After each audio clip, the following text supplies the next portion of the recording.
Laparoscopy అనేది ఇప్పుడుండే procedures లో చాలా ఉత్తమమైన ప్రొసీజర్ గా మనం తెలుసుకోవడం జరిగింది. సో దీనివల్ల ముఖ్యమైన ఉపయోగాలు మనం ఆల్రెడీ చెప్పుకోవడం జరిగింది. సో ఆపరేషన్ టైం యూజువల్ గా మనకి ఒక సైడ్ అయితే ఇప్పుడు ఇంగ్వైనల్ హెర్నియా అనుకోండి, మనకి హాఫ్ అన్ అవర్ నుంచి 1 అవర్ వరకు ఏ హెర్నియా అయినా కూడా ఒక్కోసారి బాగా డిఫికల్ట్ కేసుల్లో 1.5 అవర్ పడవచ్చు.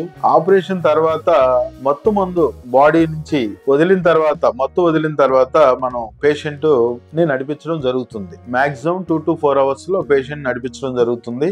4 గంటల తర్వాత పేషెంట్ కి ఆహారం ఇవ్వడం జరుగుతుంది. సో 24 to 48 అవర్స్ లో పేషెంట్ ని ఇంటికి పంపించడం జరుగుతుంది. ఏదైనా స్పెషల్ అకేషన్స్, మనకి ఏదైనా కాంప్లికేటెడ్ కేసెస్ అంటే ఇంతకుముందు మాక్సిమం సర్జరీస్ జరిగి లేకపోతే general condition high risk patient అయినప్పుడు కొంత ఎక్కువ రోజులు ఉండే అవకాశం ఉంది. రెగ్యులర్ గా అయితే మనం 24 to 48 అవర్స్ లో పేషెంట్ ని డిశ్చార్జ్ చేస్తాము. సో పేషెంట్ కి నార్మల్ డైట్ ఇచ్చి డిశ్చార్జ్ చేయడం జరుగుతుంది.